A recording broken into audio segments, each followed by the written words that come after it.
లూకా సువార్త 24:1 చూసినట్లయితే ఇక్కడ చూడండి, వారంట సుగంధ ద్రవ్యములు సమాధి వద్దకు తీసుకొని వచ్చి సమాధి మందిరం ఉండిన రాయి తొలగింపబట్టం చూశారంట. చూసి లోపలికి వెళ్ళి చూస్తే వారికి యేసు ప్రభువారి యొక్క దేహము కనబడలేదు.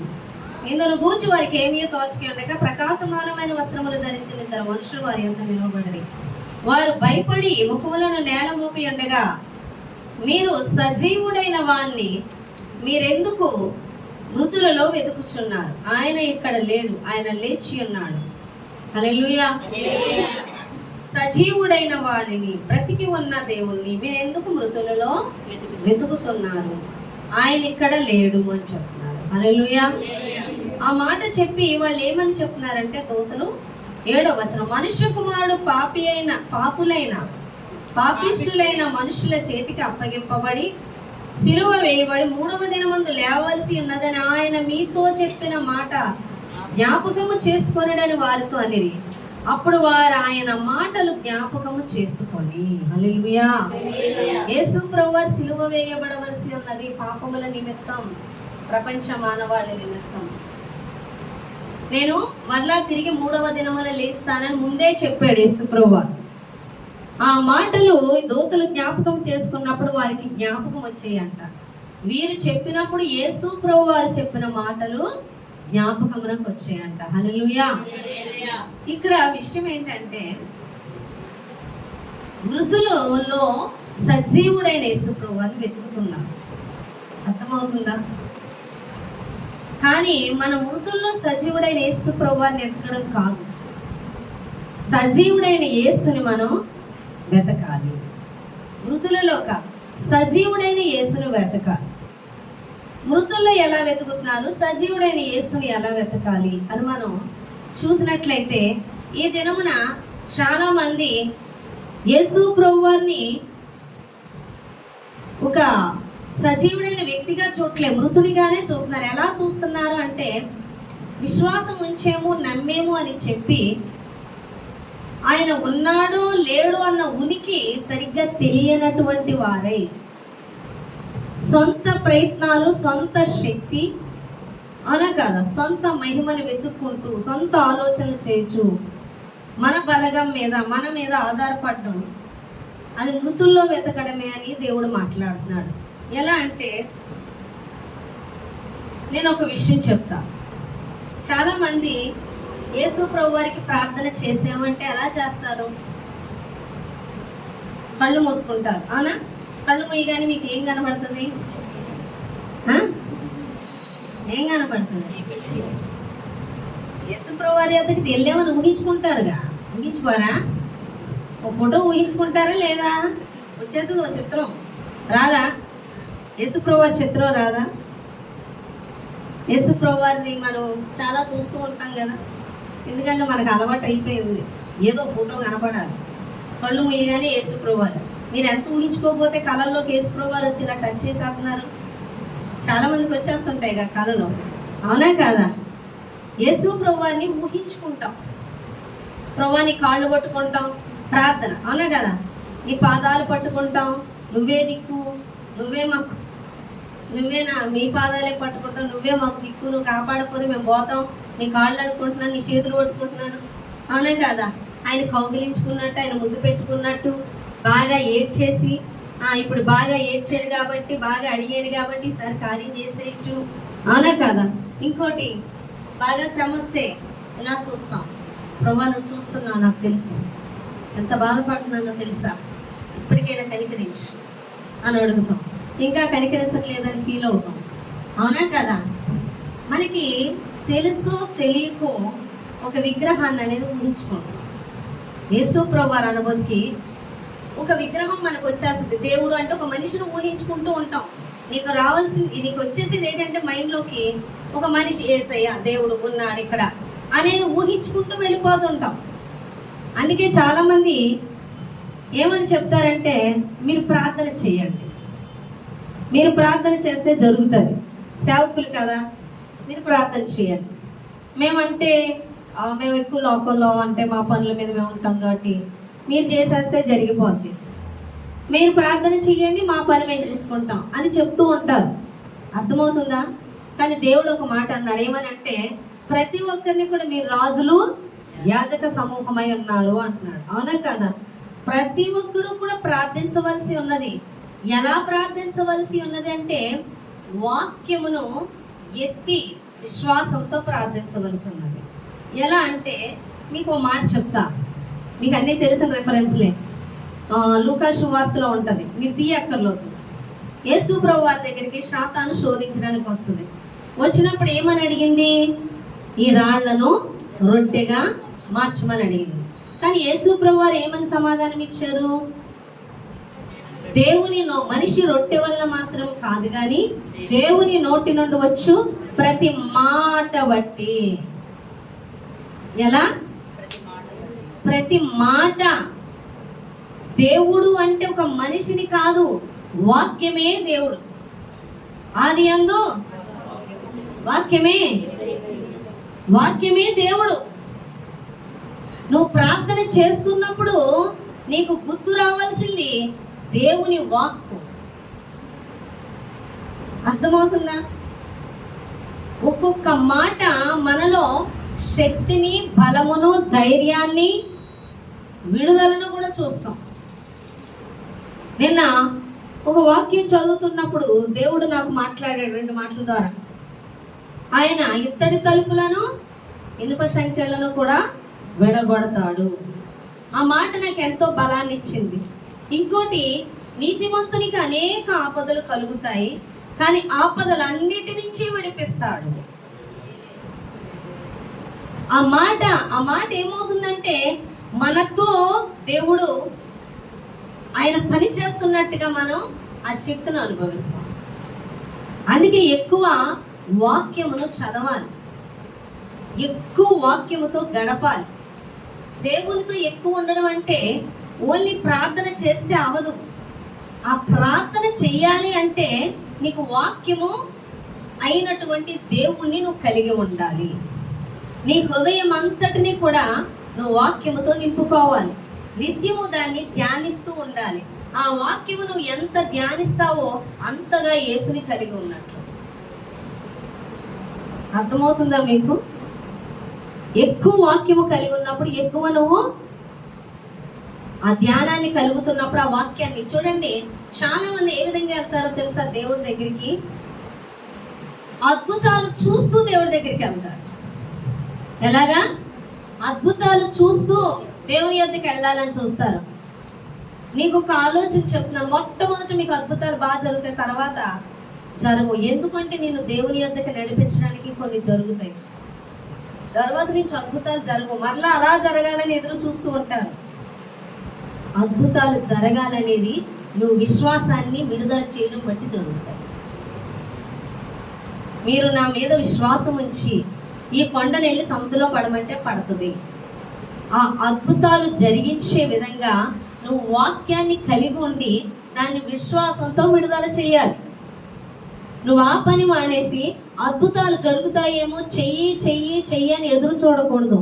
ఆ అద్భుతాలు జరిగే విధంగా నువ్వు వాక్యమును చేతబట్టి విశ్వాసంతో దాన్ని విడుదల చేయాలి. అలా చేసినప్పుడు ఆ అద్భుతాల ద్వారా దేవుని శక్తిని నువ్వు ఎరుగుతావు. నీకు ఒక విషయం చెప్తా. ఒకసారి నేను ఒక ఆయన గురించి చెప్పాను. ఆయన వాక్యం విన్నప్పుడు దేన్ని బంధిస్తే అది బంధింపబడుతుంది, దేన్ని విడిపిస్తే అది విడిపింపబడుతుంది, ఆజ్ఞాపించమని దేవుడు అంటున్నాడని చెప్పినప్పుడు ఆయన ఇంటికి వచ్చి 14 years అబ్బాయి గడియారం ఆగిపోతే దాన్ని ఆజ్ఞాపించాడు. ఆజ్ఞాపించినప్పుడు అది పనిచేసింది, అప్పుడు దాకా పనిచేయండి. అప్పుడు ఆయన ఏం కనుగొన్నాడు? అది పని చేయడం ద్వారా విశ్వాసంతో విడుదల చేశాడు.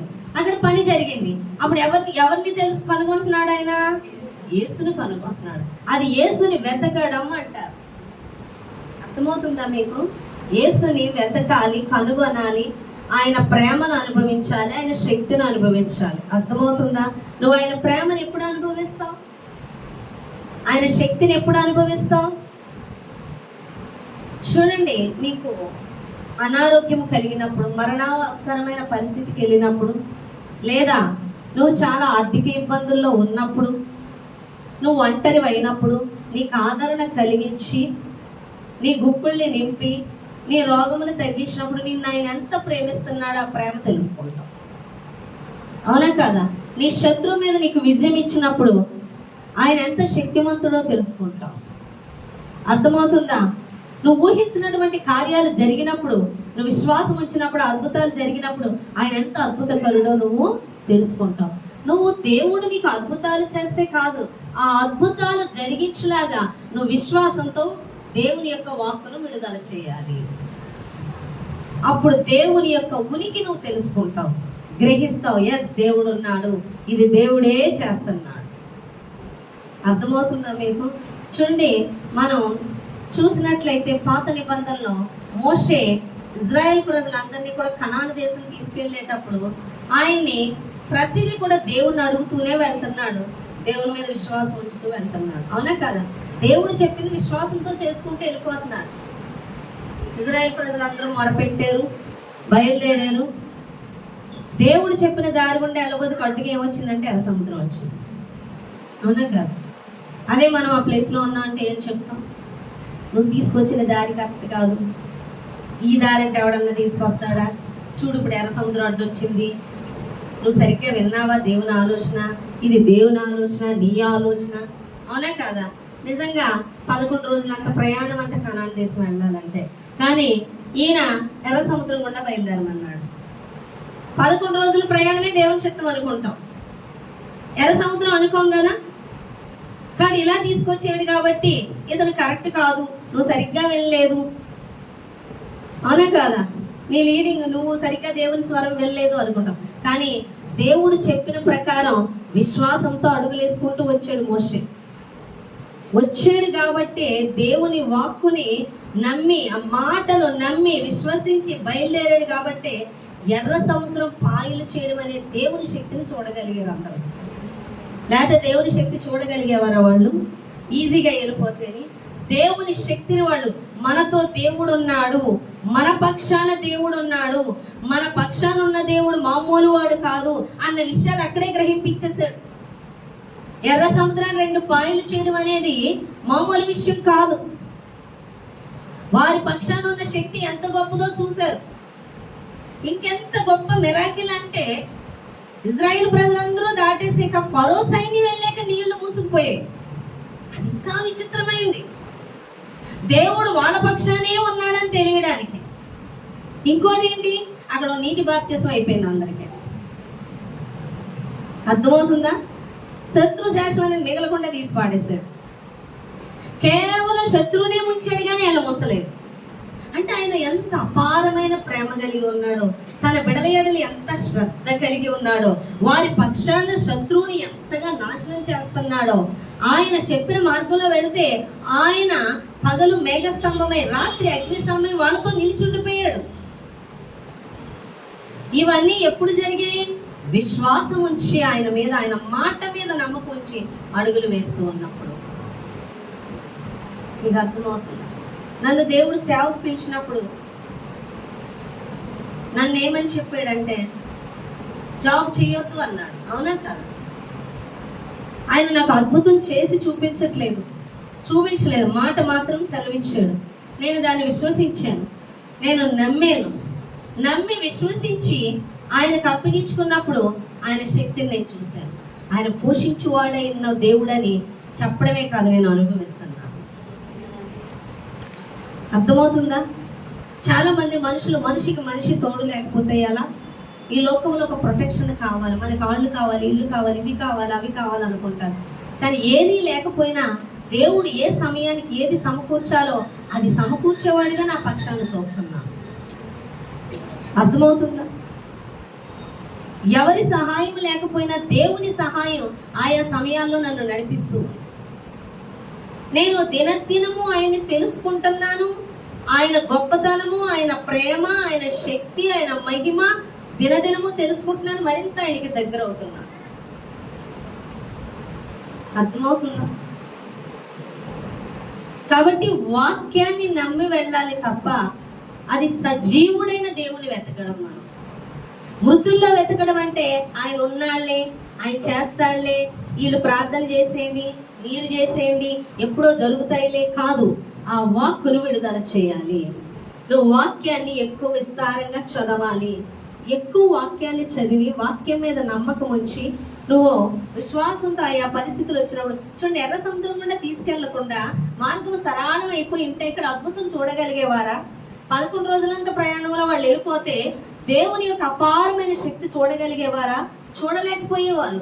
కానీ మనం అనుకుంటాం యేసు ప్రభువులోకి వచ్చాక, ప్రభువా ఏంటి మేము మీ దగ్గరికి వచ్చాక ఎన్నో అద్భుతాలు ఈజీగా జరిగిపోతాయి అనుకున్నా, ఏం జరగట్లేదేంటి, స్టార్టింగ్ ఒక పెద్ద సమస్య వచ్చేసింది అనుకుంటాం. అర్థమవుతుందా? ఆ సమస్య ఎందుకు వచ్చిందంటే ఆ సమస్యలో దేవుడు నీ పక్షాన నుండి చేసే అద్భుతము నువ్వు చూడాలి, ఆయన్ని అనుభవించాలి. ఆయన ఉన్నాడన్న ఉనికి స్పష్టంగా నువ్వు ఎరగాలి, నువ్వు చూడాలి, నువ్వు ఎరగాలి. అందుకే నీకే సమస్య వస్తుంది. సమస్య నాకే ఎందుకు వచ్చిందంటే నీకే వస్తుంది. ఎందుకు అంటే నువ్వు నిజ దేవుని యొద్దకు వచ్చి ఉన్నావు. ఆయన యొక్క శక్తి కూడా నువ్వు చూడాలి. దేవుడు లేని వారి ఏముంది, వాళ్ళ ప్రయాసలు వాళ్ళు పడుతూ ఉంటారు, వాళ్ళ ఆలోచనలు వాళ్ళు చేస్తూ ఉంటారు. కానీ నీ ఆలోచన కూడా అందనటువంటి సమస్యలు వస్తూ ఉంటాయి. అలాంటి సమస్యల్లో దేవుని శక్తి నీ పక్షాన పనిచేస్తుంది. హల్లెలూయా. ఇజ్రాయెల్ ప్రజలు అనుకున్న చాలా హాయిగా బయలుదేరిపోయి ఈజీగా వెళ్ళిపోతాం, కానీ రావడమే పెద్ద సమస్య వచ్చింది. ఎర్ర సముద్రం వెనకాల ఫరో సైన్యము. కానీ దేవుడు గొప్ప కార్యం చూశారు. వాళ్ళు స్టార్టింగే దేవుని శక్తి చూశారు, స్టార్టింగే దేవుని ప్రేమ చూశారు. నీకు అర్థమవుతుందా? అటువంటి అంటే నీ కాన్సన్ట్రేషన్ అంతా ఎవరి మీద ఉండాలంటే దేవుని మీద, దేవుని యొక్క బాహుబలం మీద. వాక్యం అంతా కూడా దేవుడే. ఇది విశ్వాసంలో చదువుతూ ఇది విశ్వాసం ద్వారా నీ జీవితంలో జరిగించుకోవాలి. అద్భుతాలు చూసి విశ్వాసం ఉంచడం కాదు, నీ విశ్వాసమే నీ జీవితంలో అనేక అద్భుతాలు జరిగించాలి.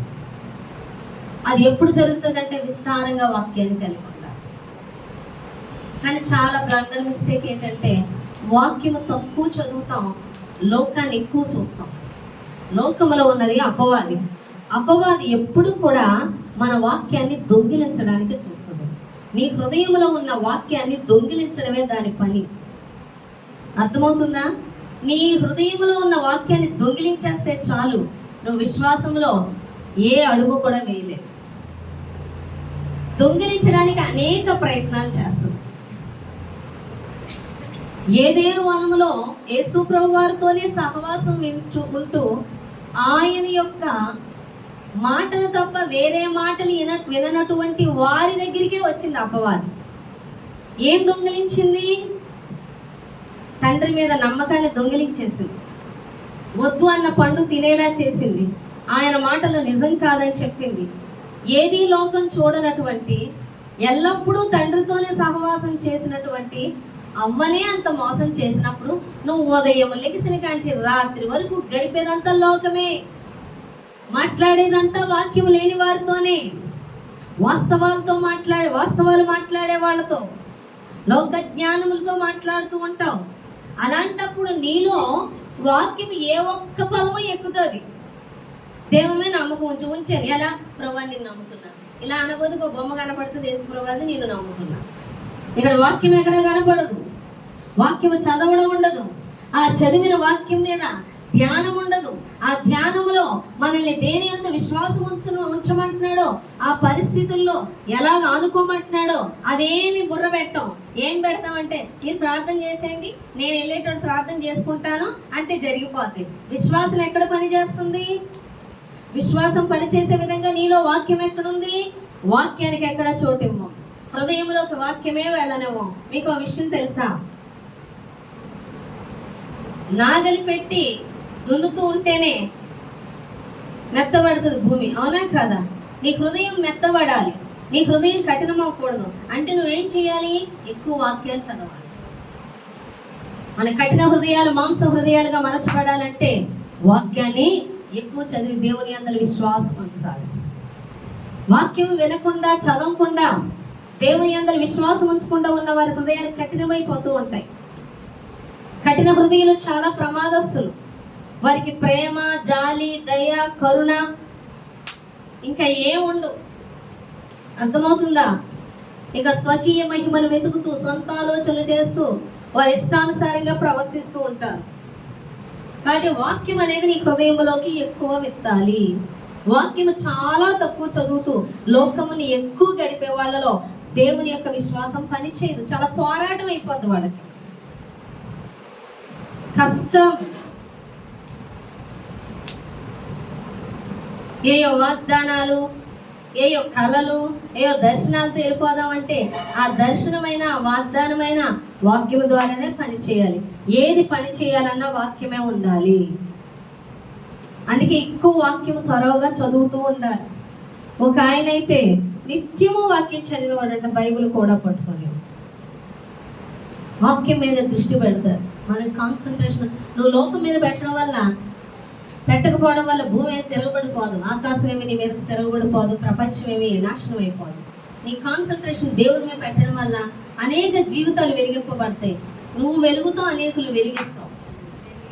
అనే కదా, కరెంటు పోయిందనుకోండి, సడన్గా చీకట్లో ఉన్నాం, ఎవరి దగ్గర లైట్ ఉందో వాళ్ళు వెలిగించారనుకోండి, వాళ్ళ బట్టి ఇతరులకు వెలుగు వస్తుందా రాదా?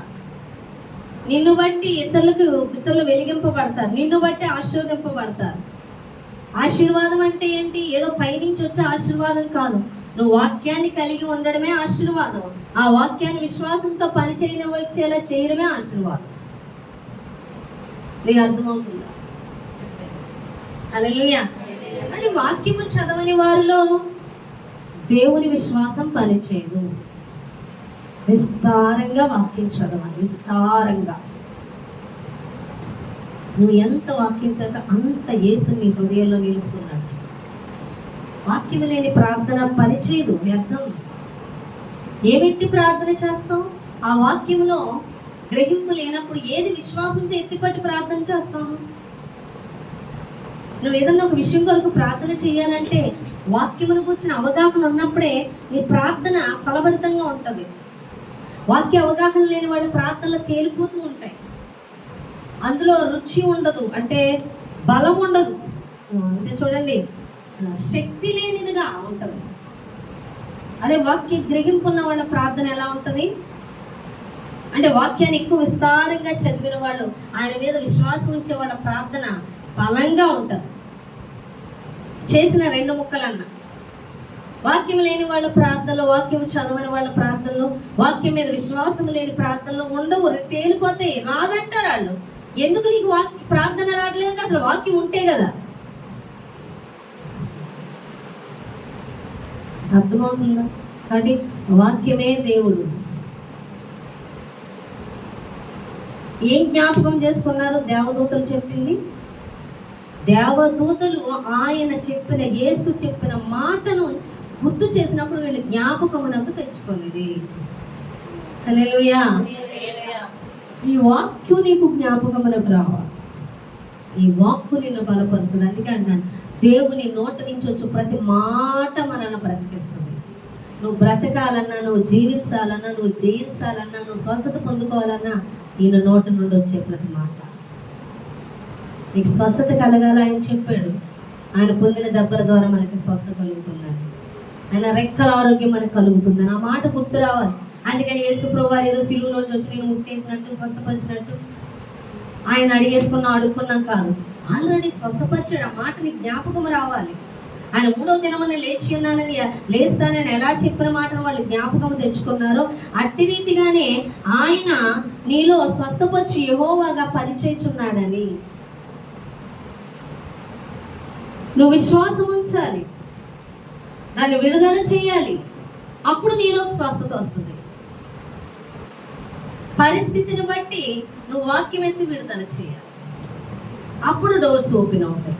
అది మనం చూసుకుంటూ వెళ్ళాలి. విశ్వాసం ద్వారా ఈ వాక్కును విడుదల చేస్తూ, సమస్యను ఎదిరిస్తూ, ఆర్థిక పరిస్థితులు ఎదిరిస్తూ, రోగాన్ని ఎదిరిస్తూ, దేవుని శక్తి భూమి మీద చూపరులకు మన ద్వారా, మన పక్షాన ఆయన ఉన్నాడని అందరూ ఎరుగునట్లుగా, మనము గ్రహించినట్లుగా, మనం అనుభవించినట్లుగా మనం ఆయన వెతకాలి. సజీవుడైన దేవుని వెతకడం అంటే అది. మృతుల్లోనే వెతుకుతున్నాం. వాళ్ళు అప్పుడు సమాధులు ఎత్తికెళ్ళి మేము వెతకెత్తర్లు వద్దనుకున్నాం. ఇప్పటికీ నువ్వు మృతుడిగానే చూస్తున్నావు. ఒక పట్టాన్నో ఒక విగ్రహాన్నో చూసుకొని ప్రార్థన చేస్తున్నావు, కానీ వాక్యమే దేవుడై ఉన్నాడని ఆ వాక్కుకే నువ్వు విలువ ఇవ్వట్లేదు. చాలా నిర్లక్ష్యపరుస్తున్నావు. వాక్యాన్ని ఎక్కువ ఎంత నువ్వు ధ్యానిస్తావు, ఎంత ఎక్కువ కలిగి ఉంటావో అంత విశ్వాసాన్ని విడుదల చేయగలుగుతావు అని దేవుడు మాట్లాడుతున్నాడు. నీ చెవులను ఎక్కువ వాక్యంతో నింపుకోవాలి, హృదయాన్ని ఎక్కువ వాక్యంతో నింపుకోవాలి. లోకాన్ని నింపేసుకుంటూ ఉంటాం అని. అందుకే నువ్వు మాట్లాడేటప్పుడు ఎవరితో మాట్లాడుతున్నావు? విస్తారంగా మాట్లాడొద్దు అంటున్నాడు దేవుడు. మీరు లోకానుసారులే ఉండొద్దు అంటున్నాడు. విశ్వాస అవిశ్వాసంతో పూర్తి ఎక్కడ పాలెక్కడ అంటున్నాడు. నీ సహవాసం ఎవరితో ఉంటుంది? చూడండి, బాప్తిసం తీసుకున్నది మొదలుకొని అపోస్తల కార్యాల్లో పరిశుద్ధుల సహవాసం అందు, రొట్టె విరుచుడు యందు, ప్రార్థన చేయడం యందు ఎడతెగకున్నారు. అందుకే అద్భుతాలు చూడగలిగారు వాళ్ళు. ఈ రోజు నువ్వు ఎడతెగక లోకంలో గడిపేసి ఒక 5 నిమిషాలు ప్రార్థన చేసి అద్భుతం జరిగిపోవాలంటే అది నీ విశ్వాసం ద్వారానే జరగాలి. నీ విశ్వాసం పనిచేయాలంటే నువ్వు వాక్యం యొద్ద గడపాలి. నువ్వు వాక్యం యొద్ద గడపాలి, వాక్యాన్ని ధ్యానించాలి. ఈ చెవి ఎంతసేపు లోకపు మాటలు ఏందానికి ఉర్రూతూగేస్తూ ఉంటది. ఈ హృదయం పరుగులు ఎత్తేస్తూ ఉంటది. ఈ నోరు ఎక్కడ ఆగదు. లోకంలో వాస్తవాలని మనకే తెలుసని వాగాలని చూస్తూ ఉంటది. అర్థమవుతుందా? ఒక్కొక్కరికి ఇంట్రెస్ట్ లోక జ్ఞానం పెంపొందించేసుకొని నేను పెద్ద లోకంలో పెద్ద ఇది అని చూపించేసుకోవాలని చూస్తూ ఉంటారు. సున్నా అయిపోతావు దేవుళ్ళో. నువ్వు ఎంత లోకానికి పక్కన పెట్టి ఎంత వాక్యంలో గడుపుతావో అంతగా నీ ద్వారా దేవుని మహిమను చూపగలుగుతావు. అర్థమవుతుందా? కాబట్టి వాక్యము తక్కువగా చదివిన వల్ల సమయము పోలడుంది. ఉదయం నుంచి సాయంత్రం వరకు వాక్యంతో గడిపితే ఏం పోయింది? ఆ వాక్యమే దొంగిలించడానికి శాతాన్ని తెగ ప్రయత్నిస్తాడు. నీలో అవిశ్వాసాన్ని కలుగు చేయడానికి అనేక మంది మనుషులు పంపించి నిజమైన వాక్కు కరెక్ట్ కాదని గాల్లో దీపం పెట్టి దేవుడా అంటే దేవుడు చేస్తాడా అని, చేస్తే భక్తి చేయొచ్చు కానీ మరీ అంత చేయకూడదని, మరీ అంత దేవుడి మీద ఆనుకోకూడదని, లోకం మీద ఆనుకోవాలని, మన శక్తి మీద ఆనుకోవాలని, మనుషుల మీద ఆనుకోవాలని అనేక విధాలుగా శాతాను ఏదైనా వనంలో ఆ యొక్క అవ్వను ఎలా మోసం చేసిందో ఈ దినం కూడా ప్రతి ఒక్కరిని మోసం చేస్తుంది. మోసంలోనే పడిపోతున్నాం. కారణం మన వాక్యంలో కాదు, ఎక్కువ లోకాన్ని చూడడం వల్ల. అందుకే చూడండి, మనం చూసినట్లయితే ప్రత్యక్ష గుడారం చూసినట్లయితే ఆవరణము, పరిశుద్ధ స్థలము, అతి పరిశుద్ధ స్థలం. పరిశుద్ధ స్థలానికి వచ్చేసరికి దీపవృక్షం కిందే మనం ఆ యాజకుడు ఉండవలసి ఉంది, కానీ బయట వెలుగు కొంచెం కూడా రానివ్వడానికి వీల్లేదు. ఎందుకు అంటే లోకం అనేది రాకూడదు. దేవుని వెలుగులోనే మనం నడుచుకోవాలి. అనగా వాక్యపు వెలుగులోనే మనం బ్రతకాలి తప్ప లోకంలో మనం బ్రతకడానికి వీల్లేదు. లోకస్తులు పోవు మార్గాన్ని మనం ఎంచుకోకూడదు. మన మార్గం వ్యతిరేకం. చచ్చిన చేప అది కొట్టుకుపోతూ ఉంటుంది ఏటితో పాటు, కానీ బ్రతికిన చేప ఏటికి ఎదురెదుతుంది. అలాగే చచ్చిన వాళ్ళు లోకంలో పద్ధతులు బట్టి, ఆచారాలు బట్టి, మూఢనమ్మకాలను బట్టి, మనుషులను బట్టి వెళ్ళిపోతూ ఉంటారు. కానీ మనం అలా కాదు. మనం బ్రతికిన వారం, మనం సజీవులం. మన జీవముతో ఉన్న దేవుణ్ణి, అంటే బ్రతికి ఉన్న దేవుణ్ణి మనం కలిగి ఉన్నాం. కాబట్టి మాట్లాడే దేవుణ్ణి కలిగి ఉన్నాం. ఆయన స్వరాన్ని స్పష్టంగా వినిపింపజేస్తున్నాడు, వాక్యం ద్వారా వినిపింపజేస్తున్నాడు. అడిగే మనసు, విశ్వాసం ఉంచడం అనే పని నువ్వు పెట్టకుండా నీ ఆలోచన లేదా మనుషుల ఆలోచన లేదా లోకాన్ని చూసి దాన్ని బట్టి నువ్వు వెళ్ళిపోతున్నావేమో. ఆ విధముగా కాదు, నువ్వు వాక్యాన్ని బట్టి వెళ్ళాలి. అద్భుతాలను చూసి విశ్వాసం ఉంచడం కాదు, నీ విశ్వాసమే నీ జీవితంలో అద్భుతాలను జరిగించాలి. అది కేవలం నువ్వు వాక్యాన్ని కలిగి ఉండడం. నువ్వెంత వాక్యాన్ని విస్తారంగా కలిగి ఉంటావో అంత గొప్ప కార్యాలు నువ్వు చూడగలుగుతావు. తక్కువ చదువుతున్నారేమో, ఈ పోటీకి చాలు అనుకుంటున్నారేమో. నువ్వెంత విస్తారంగా వాక్యం చదివితే అంతటి గొప్ప కార్యాలు నువ్వు చూస్తావని దేవుడు మాట్లాడుతున్నాడు. ఎందుకంటే వాక్యం ఆయన మాట నువ్వు నమ్ముతూ దాన్ని విడుదల చేస్తే అక్కడ అద్భుతం జరుగుతుంది. అక్కడ అద్భుతాలు వెంటనే చూస్తావు. నువ్వు నమ్మకం ఉంచి ఆవగించంత విశ్వాసం ఉండినా చాలు, అక్కడ పని అయిపోద్దని దేవుడు మాట్లాడుతున్నాడు.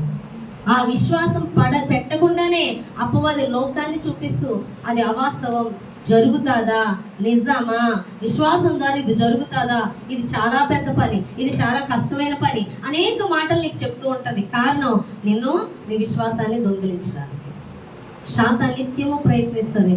దాన్ని ఎదిరించిన విశ్వాస సహితమైన నడుపు అంటే జీవితాన్ని నువ్వు కొనసాగించాలి. నీ జీవితంలో అద్భుతాలు చూడాలంటే ఖచ్చితంగా నువ్వు వాక్యాన్ని కలిగి ఉండాలి. ఆ వాక్యం ఎత్తిపెట్టి విశ్వాసంతో ప్రార్థన చేయాలి. వాక్యములో దేవుడు మాట్లాడిన ప్రతి మాట నమ్మదగినది. ఆకాశము భూమి గతించుకోనేమో కానీ ఆయన మాట గతింపదు. ఆకాశము నుండి వర్షం కురిసి మరలా వెనక్కి తిరిగి వెళ్ళక భూమిని ఎలా పండిస్తుందో అట్టి రీతిగా దేవుని వాక్కు మన యొద్దకు వచ్చిందంటే ఖచ్చితంగా మనం ఆశీర్వదింపబడతాం. విశ్వాసం ఉంచి ఉన్నామంటే అది జరిగి తీరుతుందని దేవుడు మాట్లాడుతున్నాడు. నేను మాట ఇచ్చానంటే నెరవేరుస్తాను. ఇవన్నీ నెరవేర్చడానికి ఇచ్చాడు కానీ నెరవేర్చకపోవడానికి కాదు. నెరవేరకపోవడానికి గల కారణం మన విశ్వాసము. మన అపవాది మాటలు, లోకాన్ని ఎక్కువ వాస్తవాన్ని చూడడం వల్ల వాక్యము చదువుతూ వాక్యం వైపు చూస్తూ ఆయన నోటి మాటను నమ్మితే నీ జీవితంలో ఈ దినమే అద్భుతం చూస్తామని దేవుడు మాట్లాడుతున్నాడు. ఈ చిన్న మాటలు దేవుడు దీవించి ఆశీర్వదించిన గాక.